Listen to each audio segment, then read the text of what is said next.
नमस्कार दोस्तों, कोलकाता के आरजीकर हॉस्पिटल में 31 साल की ट्रेनी डॉक्टर के साथ जो हेनस क्राइम हुआ उसने पूरे देश की आत्मा को झकझोर दिया है। वेस्ट बंगाल सहित देश के कई इलाकों में प्रोटेस्ट देखने को मिले। डॉक्टर्स ने स्ट्राइक की, प्रोटेस्टर्स के ऊपर कई गुंडे बदमाशों ने हमला किया और अस्पताल में तोड़फोड़ देखने को मिली। पुलिस ने अभी तक 25 लोगों को गिरफ्तार किया है। सबसे ज्यादा सवाल यहाँ पर उठ रहे हैं ममता बनर्जी के खिलाफ, जो कि सिर्फ वेस्ट बंगाल की चीफ मिनिस्टर ही नहीं बल्कि वेस्ट बंगाल की होम मिनिस्टर और हेल्थ मिनिस्टर भी हैं। एक अजीब बात यह देखने को मिली कि इन्होंने एक प्रोटेस्ट रैली भी निकाली इस इंसिडेंट के बाद, लेकिन सवाल ये कि किसके खिलाफ कोई समझ नहीं पाया। इस घटना का मुख्य आरोपी है संजय रॉय, जो कि वेस्ट बंगाल पुलिस में एक सिविक वॉलंटियर था। पास्ट में इसकी 3 शादी टूट चुकी थी डोमेस्टिक वायलेंस के चलते। पहला सवाल यह कि किस तरीके के आदमी को रिक्रूट किया गया यहाँ पर सिविक वॉलंटियर बनने के लिए। इसकी डोमेस्टिक वायलेंस की हिस्ट्री को देखकर इसके खिलाफ तो पहले ही पुलिस एक्शन लिया जाना चाहिए था। सीसीटीवी फुटेज, इसके ब्लूटूथ डिवाइस और डीएनए सैंपल्स के आधार पर पुलिस ने इसे गिरफ्तार किया। इसने अपना गुनाह कबूल भी कर लिया है। लेकिन दूसरा सवाल ये, हॉस्पिटल में इसके पास सभी डिपार्टमेंट्स का एक्सेस कैसे था?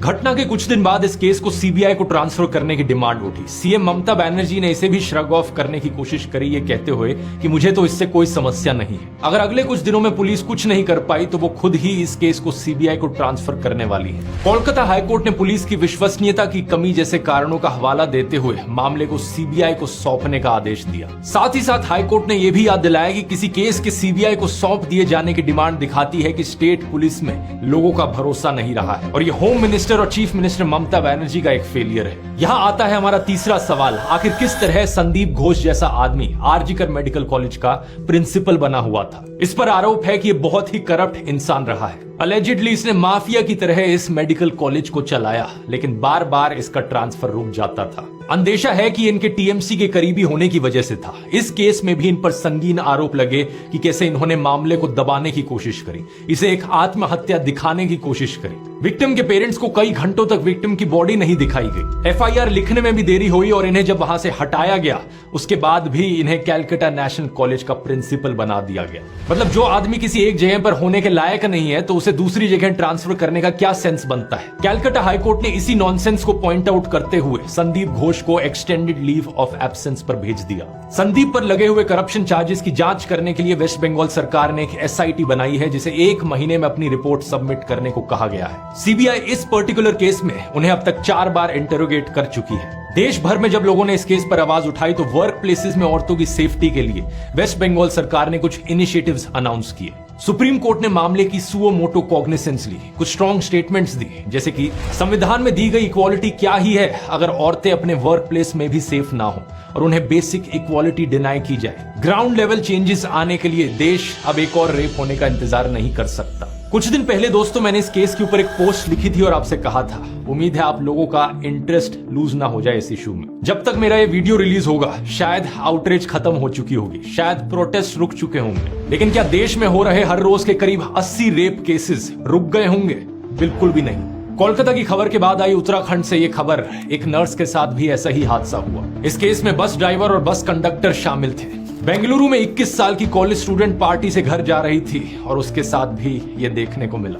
महाराष्ट्र के बदलापुर इलाके में एक स्कूल के क्लीनिंग स्टाफ द्वारा 3 और 4 साल की 2 छोटी लड़कियों का सेक्सुअल अब्यूज किए जाने की खबर आई। सैकड़ों एजिटेटेड पेरेंट्स ने रेलवे स्टेशन पर ब्लॉकेड किया। इन सारी खबरों को देखकर आपको लगे कि पिछले 8-10 दिनों में कुछ ज्यादा ही रेप्स होने लगे हैं पूरे देश भर में, लेकिन ये बात सच नहीं है। रेप्स हर रोज हो रहे हैं, लेकिन रिपोर्टिंग हर रोज नहीं हो रही। आउटरीच और प्रोटेस्ट हर रोज नहीं हो रहे। देश में लार्ज स्केल प्रोटेस्ट सबसे पहले शायद 2012 में हुए थे निर्भया केस के बाद, फिर 2019 में जब हैदराबाद में 26 साल की एक वेटनरी डॉक्टर का रेप और मर्डर हुआ, फिर 2020 में लोगों ने आउटरीच की हाथरस केस को लेकर, जहां 19 साल की दलित लड़की के साथ यही हुआ, और अब 2024 में कोलकाता में यह केस हुआ। पिछले 12 सालों में 4 बार आउटरीच और प्रोटेस्ट। शायद मैं कुछ 2-3 केसेस भूल रहा हूंगा, लेकिन मोटे मोटे तौर पर 7-8 बार से ज्यादा आउटरीच और प्रोटेस्ट हमें देखने को नहीं मिला है। और ऐसा नहीं है कि आउटरीच करने में कुछ गलत हो, कुछ भी ऐसा सुनकर आउटरीच महसूस करना एक नेचुरल इमोशन है।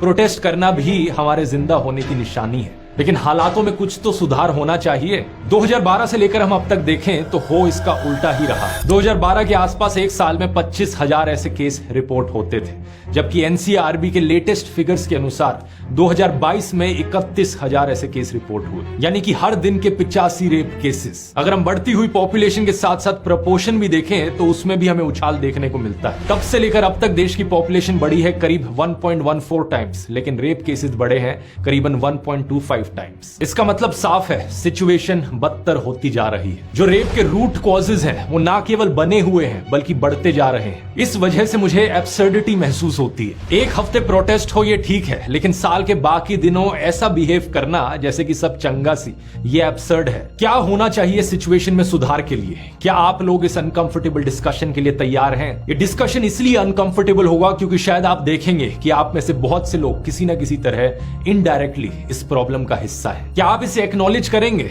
मुझे नहीं पता, क्योंकि वीर दास ने बस इतना ही कहा था कि हम टू इंडिया में जी रहे हैं। एक तरफ हमारे देश में औरतों की पूजा करी जाती है और दूसरी तरफ उनके साथ ऐसे हेनस क्राइम्स होते हैं। बात गलत तो नहीं थी, लेकिन लोगों को बुरा लग गया। इसी तरह निर्भया केस के बाद लेस्ली एडविन की एक डॉक्यूमेंट्री आई थी, इंडियाज डॉटर।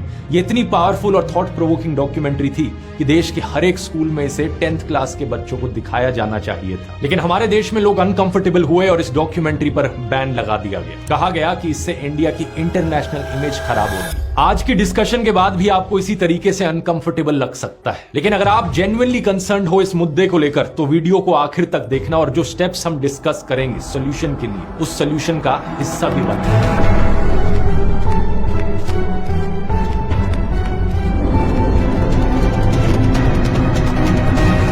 वीडियो शुरू करने से पहले एक छोटी सी इन्फो बताना चाहूंगा। आप में से जिन लोगों ने चैट जीपीटी का कोर्स खरीद रखा है उन सब के लिए अब एक नया फ्री अपडेट जारी हो गया है। 2 घंटे से ज्यादा के नए लेसन्स ऐड किए जा चुके हैं इस कोर्स में, और इन नए लेसन्स में मैंने ना सिर्फ चैट जीपीटी बल्कि परप्लेक्सिटी जैसे नए सॉफ्टवेयर्स भी सिखाए हैं। जिन्होंने कोर्स ले रखा है उनके लिए कंप्लीटली फ्री अपडेट, आपको कुछ नहीं करना, जाके आप ऑनलाइन बस लॉग इन करके देख सकते हैं नए लेसन्स। और जिन्होंने अभी तक नहीं लिया है उनके लिए अभी भी मौका है। गेट 41 कूपन कोड यूज कीजिए, 41% ऑफ मिलेगा। अभी भी 500 लोग आप में से इस कूपन को यूज कर सकते हैं। इसका लिंक नीचे डिस्क्रिप्शन में मिल जाएगा, या फिर आप इस क्यूआर कोड को स्कैन कर सकते हैं। हालांकि टोटल कंटेंट अब 8 घंटे से ज्यादा का हो चुका है इस कोर्स में, लेकिन और भी ऐसे फ्री अपडेट्स फ्यूचर में आते रहेंगे अभी के लिए। इस वीडियो की शुरुआत करते हैं एक बड़े सिंपल से सवाल से, क्या रेप गलत है? आप लोग कहोगे कि क्या बेहुदा सा सवाल पूछ रहा हूं मैं। ऑब्वियसली रेप गलत चीज है, लेकिन जब हम अपने आसपास के सोसाइटल एटीट्यूड्स को देखते हैं तो कुछ और ही तस्वीर निकल कर आती है। हर कोई कहता तो है कि रेप गलत चीज है, लेकिन कंडीशंस अपनी अप्लाई करता है उसके साथ। जैसे कि नुपुर शर्मा का केस देख लो। बीजेपी की वो नेता जिन्होंने एक ही दिन में 3 अलग अलग टीवी चैनल्स पर प्रॉफिट मोहम्मद के बारे में कुछ ऑब्जेक्शनेबल चीजें कही। मैंने इसे क्रिटिसाइज करते हुए एक वीडियो भी बनाया था जिसमें बताया कि कैसे नुपुर की स्टेटमेंट्स पूरी तरीके से डेलिब्रेट और मैलिशियस थी। इस वजह से हमारे देश को अरब देशों के सामने शर्मिंदा भी होना पड़ा था। लेकिन क्या नुपुर की इस गलती की वजह से उन्हें रेप थ्रेट्स दिए जाना जायज हो जाता है? बिल्कुल भी नहीं। जाने उन्हें कितने सारे डेथ थ्रेट्स और रेप थ्रेट्स मिले हैं जिनका एक सभ्य समाज में कोई जस्टिफिकेशन नहीं हो सकता। ऑड्री ट्रिश्के का केस देखिए, ये एक ट्रेंड हिस्टोरियन है। औरंगजेब पर इन्होंने काफी लिखा है। ऐसा नहीं है कि औरंगजेब को इन्होंने महान राजा कहा हो, लेकिन इनकी फाइंडिंग्स के हिसाब से औरंगजेब एक कॉम्प्लिकेटेड कैरेक्टर था जिसने एक तरफ हिंदू मंदिर तोड़े थे लेकिन कई बार हिंदू मंदिरों को बचाया भी था। अगर किसी को इनकी हिस्टोरिकल फाइंडिंग्स में कुछ गलत लगता हो तो इनके साथ आर्ग्यू कर सकता है, इनके खिलाफ एविडेंस दे सकता है, लेकिन नहीं, लोग क्या देते हैं?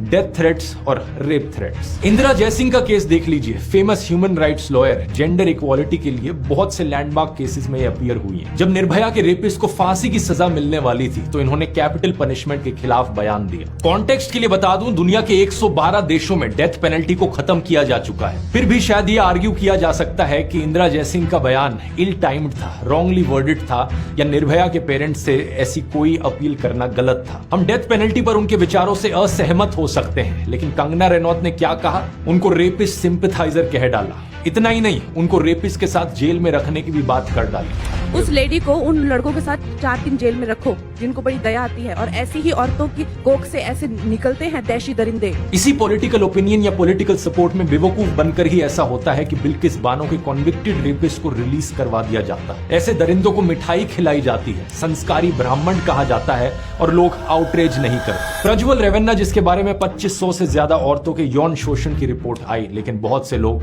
चुप रहे। कॉन्विक्टेड रेपिस्ट गुरमीत राम रहीम को बार बार पैरोल दी जाती है इलेक्शन से पहले। जो इसके अंधभक्त हैं वो कहते हैं हाँ रेप करना गलत तो है और हमारे बाबा कॉन्विक्ट भी हुए हैं, लेकिन फिर भी हम इस बात को इग्नोर करके बाबा जिसे कहेंगे हम उसको वोट करेंगे। बृजभूषण सिंह, कुलदीप सेंगर और कठुआ केस के रेपिस्ट के फेवर में तो रैलियां निकाली जाती हैं, और जो बीजेपी नेता चौधरी लाल सिंह रेप अक्यूज के सपोर्ट में रैली निकाल रहा था, फिर उसे कांग्रेस में शामिल कर दिया गया और चुनाव की टिकट भी दी गई। इसलिए मैं कहता हूं सोशल मीडिया पर कहता हर कोई है कि रेप गलत है, लेकिन जब बात रेपिस्ट को सपोर्ट करने की आती है, अपने पॉलिटिकल ओपिनियन की आती है और खुद की विचारों की आती है, तो लोग यहां पर कंडीशंस अप्लाई कर देते हैं। अरे अगर आपको किसी की बात ठीक नहीं लगती तो आप उन्हें क्रिटिसाइज कर सकते हो, अगर उन्होंने कुछ इलीगल किया है तो आप पुलिस रिपोर्ट कर सकते हो, लेकिन रेप गलत है, फुल स्टॉप।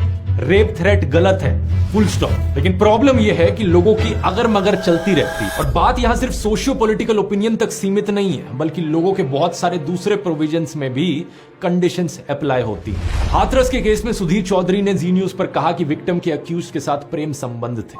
इसको साबित करने के लिए गांव के एक शख्स के साथ इंटरव्यू भी लिया। हमारी इन्वेस्टिगेशन के अनुसार पीड़िता और मुख्य आरोपी जिसका नाम है संदीप, इनके बीच पुरानी जान पहचान थी, प्रेम संबंध था। न्यूज 18 की रिपोर्टर अनामिका 45 मिनट के शो में चिल्लाती रही कि विक्टिम के घर के एक फोन से अक्यूज के नंबर पर 104 कॉल हैं। घंटों तक इनकी बात हुई थी, हम आप तक सच पहुंचा रहे हैं। इस पे घंटों बात हुई है और 104 बार बात हुई है। हम सच को सामने लाते हैं।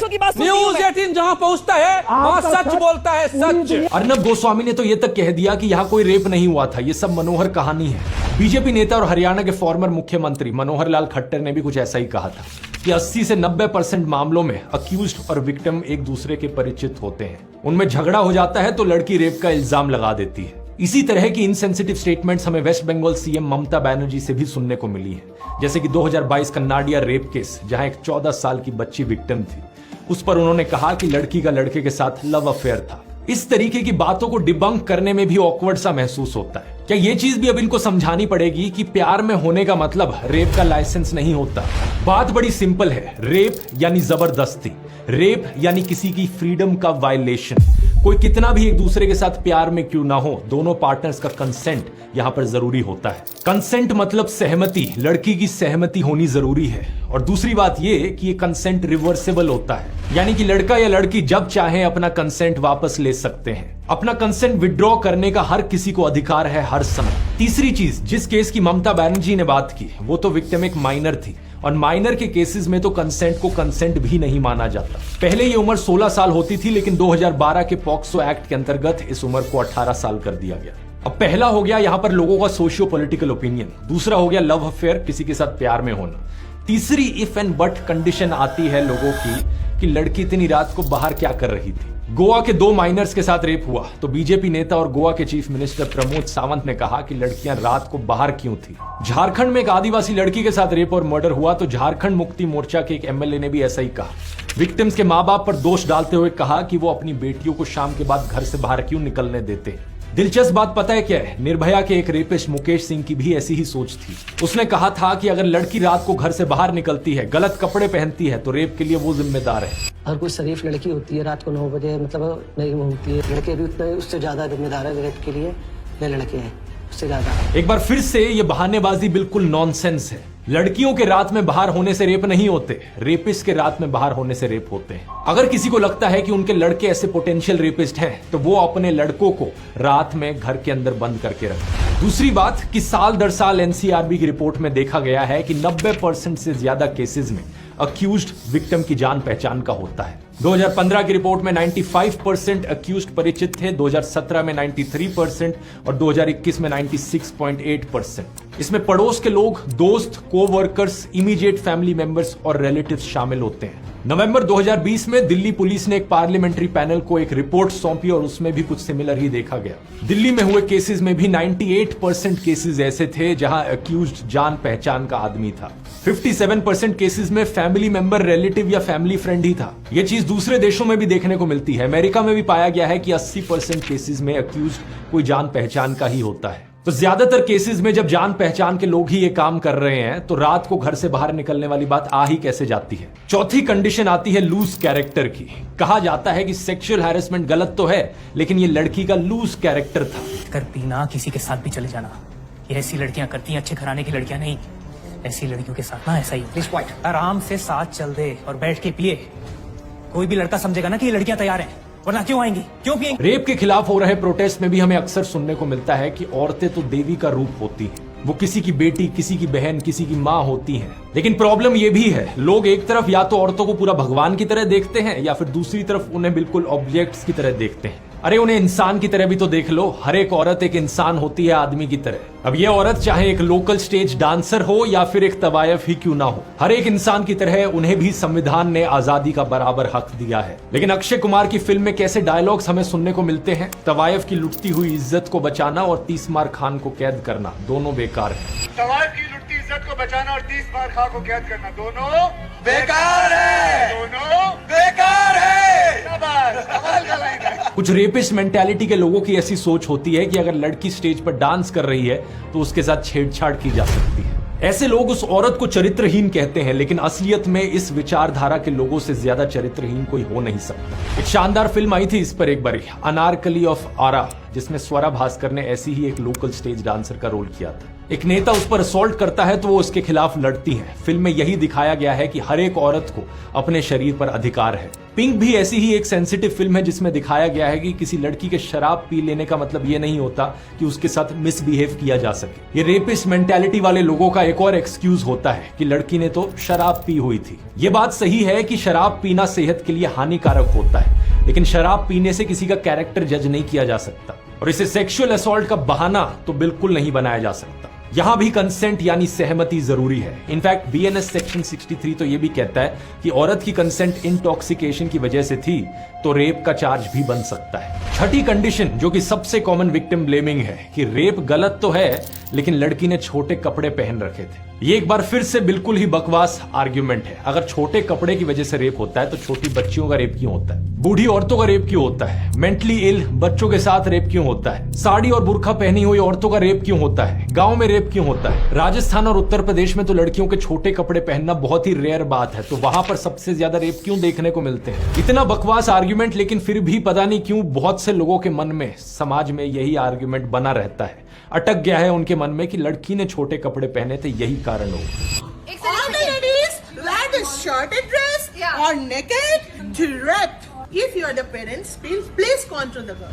बॉम्बे हाई कोर्ट में तक एक आदमी ने एक बार कहा था कि छोटे कपड़ों की वजह से रेप होता है। कोडी कोर्ट, सेशन कोर्ट्स में तो एक जज ने कह दिया था कि फोटो में कंप्लेन करने वाली ने भड़काऊ कपड़े पहने हुए थे, इसलिए अक्यूज्ड के खिलाफ प्राइमा फेसी सेक्सुअल हैरेसमेंट का सेक्शन नहीं लगेगा। बीजेपी नेता सीसी पाटिल ने भी ऐसा ही कुछ बयान दिया था, जो बाद में असेंबली में पॉन देखते हुए पकड़े गए थे। बीजेपी एमएलए रेणुकाचार्य और राजकोट में बीजेपी मेयर रक्षा बोरिया भी ऐसे बयान दे चुके हैं। एक एनजीओ अक्षरा सेंटर ने 8 शहरों में सर्वे किया, करीबन 3000 आदमी और 3000 औरतों का सर्वे किया जो 15 से 29 साल की उम्र के बीच के थे। इनमें से 54.8% लड़कों ने कहा कि रिवीलिंग कपड़े पहनने की वजह से रेप या सेक्सुअल हैरेसमेंट होती है। और कमाल की बात तो देखिए, 39.2% फीमेल्स का भी यही मानना था। यानी औरतें खुद इस गलत सोच का शिकार हैं। इस सोच के पीछे जिम्मेदार है एक बड़ा पॉपुलर परसेप्शन, जो लोगों का मानना है कि रेप का कारण होता है सेक्सुअल अर्ज। कुछ दिन पहले ही एक फिल्म आई थी महाराजा। फिल्म अच्छी थी, लेकिन उसमें भी रेप का यही इनकरेक्ट रिप्रेजेंटेशन दिखा रखा था। बहुत सी पुरानी हिंदी फिल्मों में जहां रेप को एक शैलो प्लॉट डिवाइस की तरह इस्तेमाल किया जाता है, जहां प्रेम चोपड़ा, शक्ति कपूर और रंजीत ने रेपिस्ट के किरदार निभाए हैं, वहां भी रेपिस्ट को इसी तरीके से पोर्ट्रे किया गया। जानी दुश्मन की इस पुरानी फिल्म ने तो सारी हदें पार कर दी थी। अक्षय कुमार का कैरेक्टर इस फिल्म में लड़की को अपने मोलेस्टर्स को माफ करने को कहता है, ये कहकर कि तुम्हारी जैसी खूबसूरत लड़की को देखकर तो मरे हुए आदमी का भी दिल धड़क उठे। तुम्हारी जैसी खूबसूरत लड़की को देखकर मरे हुए आदमी का भी दिल धड़क उठे, फिर तो ये जीते जागते नौजवान है, इनका क्या हाल होगा? लेकिन सच बात क्या है दोस्तों कि सेक्सुअल अर्ज का रेप से कोई कनेक्शन नहीं है, इसलिए इसे जवानी का जोश कहकर जस्टिफाई करना बंद कर दो। ऐसा नहीं है कि जो लोग रेप नहीं करते उनमें अर्ज नहीं होती, और रेपिस्ट में इतनी अर्ज होती है कि वो अनकंट्रोलेबल हो जाती है। ये बिल्कुल बकवास बात है। बहुत बार रेपिस्ट के पास कोई कंसेंटिंग पार्टनर भी होता है, वो शादीशुदा होते हैं। पॉल गेबार्ड की इस रिसर्च में और कई सारे सर्वेज में यही चीज बार बार बताई गई है। असलियत में रेप के पीछे 3 कारण होते हैं और रेपिस्ट को 3 कैटेगरीज में डिवाइड किया जाता है। पहले है पावर रेपिस्ट, जो सेल्फ वर्थ इश्यूज से पीड़ित होते हैं। इस एक्ट के थ्रू वो एक पावर फील करना चाहते हैं। दूसरे एंगर रेपिस्ट, जिनमें गुस्सा होता है। ये लोग बहुत अब्यूजिव होते हैं और गालियां देते हैं, और विक्टिम अगर रेजिस्ट भी ना करे तब भी वायलेंट हो जाते हैं। इस कैटेगरी के रेपिस्ट अक्सर जान से भी मार देते हैं विक्टिम को। तीसरी टाइप है सेडिस्टिक रेपिस्ट। सेडिज्म का मतलब है दूसरों के फिजिकल और मेंटल वायलेंस में खुशी मिलना, खुद प्लेजर उठाना दूसरों को नीचे गिरता हुआ देखकर या उनके खिलाफ अत्याचार होते हुए देखकर। ऐसे रेपिस्ट अक्सर विक्टिम्स को लंबे समय तक टॉर्चर करते रहते हैं। लेकिन एक सवाल यहां पर यह उठेगा कि ये कंट्रोल करने की जो इविल डिजायर है, ये गुस्सा और या सेडिज्म जो है, ये आता कहां से है? कई बार डिस्कशंस में देखा जाता है कि अपना गुस्सा जाहिर करने के लिए लोग रेपिस्ट को मेंटली इल या दिमागी रूप से बीमार कह देते हैं। ऐसा कंपैरिजन करना गलत है क्योंकि हम मेंटल इलनेस को स्टिग्मेटाइज कर रहे होते हैं। कुछ रेपिस्ट की मेंटल इलनेस की हिस्ट्री जरूर हो सकती है, लेकिन ऐसा नहीं है कि सभी रेपिस्ट मेंटली इल होते हैं। ये लोग सिंपली दरिंदे होते हैं। इन्हें आप शैतान, हैवान, ईवल कुछ भी कह सकते हो। लेकिन अगला सवाल आपके मन में आएगा कि कुछ लोग ऐसे क्यों बनते हैं? इसके पीछे भी तो कुछ रूट कॉजेज होंगे ना। एक इस रिसर्च को देखिए। ये रिसर्च करी गई थी 269 ऑफेंडर्स पर, जिनमें रेपिस्ट शामिल थे। बहुत सारे कॉजेज आइडेंटिफाई किए गए। उनके बचपन में उनके साथ हुआ चाइल्ड अब्यूज, 10 साल की उम्र से पहले ही पोर्नोग्राफी का exposure, physical abuse, parental violence, emotional abuse, animals के प्रति क्रूअल्टी दिखाना, बचपन में ही वायलेंट फिल्में या फिर मीडिया का एक्सपोजर होना, पेरेंट्स से दूर हटकर रहने वाला या एंजाइटी से भरा हुआ रिलेशन। इन कॉजेज को स्टडी करना इसलिए जरूरी है ताकि समाज में और नए रेपिस्ट को बनने से रोका जा सके। अब ऐसे कारणों से किसी व्यक्ति की ऐसी पर्सनैलिटी तो बन गई कि उसमें डोमिनेट करने का इविल डिजायर, गुस्सा या सेडिज्म भरा हो। लेकिन अमेरिका में हम जिन मास शूटिंग्स के बारे में सुनते हैं, उनमें भी एंगर एक कॉमन फैक्टर है। कुछ लोगों में ऐसा डीप सीटेड एंगर डिप्रेशन का रूप ले लेता है। तो ऐसे में सवाल आता है कि रेपिस्ट के केस में ये डोमिनेट करने की जो इविल डिजायर है, गुस्सा है या सेडिज्म है, ये रेप के थ्रू ही क्यों निकल कर आता है? इसका सही जवाब है रेप कल्चर। दुनिया भर में इस शब्द का इस्तेमाल होता है उस मास मीडिया, उन सोसाइटियल एटीट्यूड्स और ट्रेडिशंस को डिनोट करने के लिए जो रेप को ट्रिवियलाइज या नॉर्मलाइज करते हैं। जैसे कि कमबख्त इश्क फिल्म में करीना कपूर कहती हैं कि तुम क्या मेरा मुंह बंद कराओगे, तो अक्षय कुमार का किरदार उन्हें जबरदस्ती किस कर लेता है। ये सब कॉमेडी के नाम पर होता है। ऐसी ही so called comedy Kabir Singh film में भी देखी जाती है, जहां पर लीड कैरेक्टर एक लड़की को नाइफ पॉइंट पर रखकर मोलेस्ट करता है। लुइस सीके, जॉर्ज कार्लिन और नॉम मैकडोनल्ड जैसे कई सारे famous stand up comedians rape के बारे में ऐसे जोक्स करते हुए देखे गए। और इंडियन स्टैंड अप कॉमेडी में भी गालियों की भरमार है। ना केवल मेल बल्कि फीमेल स्टैंड अप कॉमेडियंस भी ऐसी मां बहन की गालियां देती हैं जो सेक्सुअल वायलेंस को नॉर्मलाइज करती हैं। दोस्तों के साथ कैजुअल कॉन्वर्सेशंस में भी कई सारे लोग ऐसी गालियों का इस्तेमाल करते हैं जो कि आम बात बन गई है। कुछ लोग ये गुस्से में करते हैं तो कुछ लोग मजाक में करते हैं, लेकिन ये सब करने से रेप कल्चर नॉर्मलाइज होता है। इसी को ही कहते हैं रेप की नॉर्मलाइजेशन, जहां आपको रेप जोक्स पर हंसी आती है, रेप वीडियो देखने में या रेप थ्रेट्स देने में गिल्टी महसूस नहीं होता। साइकोलॉजिस्ट मधुमिता पांडे ने तिहाड़ जेल में बंद 122 कन्विक्टेड रेपिस्ट और साथ ही 65 कन्विक्टेड मर्डरर्स से बात की। उन्होंने एक साफ अंतर देखा मर्डरर्स और रेपिस्ट में। ज्यादातर मर्डरर्स को खून करने वालों को अपने किए हुए पर रिग्रेट था, अफसोस था। उन्हें यह भी एहसास था कि उनकी एक्शंस की वजह से कैसे दूसरों की जिंदगियां तबाह हो गई। लेकिन दूसरी तरफ ज्यादातर रेपिस्ट को अपने किए हुए पर कोई रिग्रेट नहीं था। इसलिए हमें समाज में ये देखने को मिलता है कि बहुत से रेप अक्यूज लोग रिपीट ऑफेंडर्स होते हैं, क्योंकि एक बार उन्होंने गलत किया तो उन्हें लगता ही नहीं कि उन्होंने कुछ गलत किया है। और सवाल यहाँ पर यह है कि उन्हें रिग्रेट क्यों नहीं होता। मधुमिता ने उन्हें 2 क्वेश्चनर्स दिए और सामने आया कि उनके औरतों के बारे में बहुत ही रिग्रेसिव व्यूज थे। और ये इकलौती ऐसी रिसर्च नहीं है, बहुत सारी पहले भी ऐसी रिसर्च करी गई है। सुजैन ब्राउन मिलर ने अपनी 1975 की किताब against our will men women and rape में यही बात बताई थी कि रेप एक इंटिमिडेशन का कॉन्शियस प्रोसेस है। सुजैन के अलावा रिचर्ड जॉनसन, डैनियला कुज़मैनो, रेबेका विंसेंट जैसे बहुत से रिसर्चर्स की यही फाइंडिंग्स रही हैं। इस सब के ऊपर बात आती है टॉक्सिक मैस्कुलिनिटी और पेट्रियार्कल कल्चर की, जहां औरत को एक आजाद इंसान के बजाय एक इंफीरियर सब ह्यूमन की तरह देखा जाता है।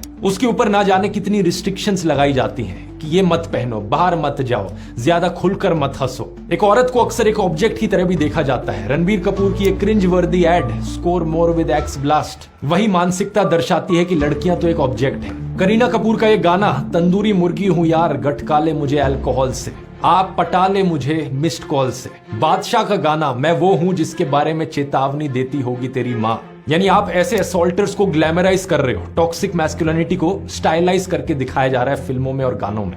वर्जिन बीवी चाहिए, खुद बैंकॉक के खिलाड़ी हैं। 6 लड़कियों के बीच में एक लड़का स्टड है और 6 लड़कों के बीच में एक लड़की स्लट है। और फिर ये सिंगर्स कहते हैं कि इनके घर पे तो फीमेल फैमिली मेंबर्स होते हैं, इनका म्यूजिक हमेशा एक रिस्पॉन्सिबिलिटी और रिस्पेक्ट की जगह से आता है। सिंगर हनी सिंह ने भी बहुत आउटरीच दिखाई इस कोलकाता केस को लेकर, लेकिन वो अपने गानों में क्या लिखते हैं ब्राउन गर्ल्स से मेरा मन भरता नहीं, मैं शेर हूं घास चरता नहीं। जब तक औरतों की ऐसी ऑब्जेक्टिफिकेशन होगी, ये रेप कल्चर बना रहेगा, तब तक ये प्रॉब्लम सॉल्व नहीं हो सकती। और सॉल्यूशंस की बात करें तो यहाँ 3 तरीके की समस्याएं हैं। पहला वो हालात जो किसी की व्यक्तित्व को डैमेज कर सकते हैं। दूसरा वो सोसाइटल एटीट्यूड जिसकी वजह से ऐसे लोग अपनी डोमिनेट करने की अर्ज, अपना गुस्सा या सेडिज्म एक औरत पर निकालते हैं। और तीसरा ये मटेरियल कंडीशंस जिनकी गड़बड़ी के चलते ऐसा हो पाता है। हमें इस प्रॉब्लम को समाज से खत्म करने के लिए इन तीनों फ्रंट्स पर काम करना होगा और हर किसी को इसमें भाग लेना होगा। पहला जो रूट कॉजेज है उन्हें हटाया जाए ताकि ये ट्विस्टेड पर्सनैलिटी प्रिवेंट की जा सके। सरकार को यहां पर अलग अलग डिपार्टमेंट्स में वुमेन एम्पावरमेंट को स्पीड अप करना होगा। लोगों को एजुकेट किया जाए, एजुकेशन को नंबर 1 प्रायोरिटी बनाया जाए, लोगों के रोजगार की स्थिति में सुधार आए। स्कूलों में सेक्स एजुकेशन दी जानी चाहिए, बच्चों को गुड टच बैड टच के बारे में बताया जाना चाहिए। सभी सरकारों को कानूनी प्रक्रिया में सुधार करने की जरूरत है। दूसरा सोसाइटल एटीट्यूड्स की बात करें तो ये काम सिर्फ सरकार का नहीं है बल्कि हम सब लोगों का है। पहली बात, हमें समाज से माँ बहन की गालियां खत्म करनी होंगी। आज से संकल्प लें दोस्तों कि इन गालियों का आप आज के बाद से कभी इस्तेमाल नहीं करोगे, ना डेली लाइफ में ना सोशल मीडिया पर। चाहे कोई भी इंसान से आप कितना ही क्यों ना डिसएग्री करते हो, आप किसी इंसान से कितनी ही नफरत क्यों ना करते हो, रेप थ्रेट्स नहीं दिए जाने चाहिए, रेप जोक्स पर हंसना नहीं चाहिए। और इसके बाद समाज में हमें जहां भी सेक्सिस्ट एटीट्यूड देखने को मिले, चाहे वो कोई एड हो, कोई फिल्म हो, कोई गाना हो, कोई यूट्यूब वीडियो हो, किसी का कमेंट हो, किसी का स्टैंड अप एक्ट हो, उसे कॉल आउट किया जाना चाहिए, उसके खिलाफ आवाज उठाई जानी चाहिए। लॉ एंड ऑर्डर को मजबूत बनाने के लिए हमें पुलिस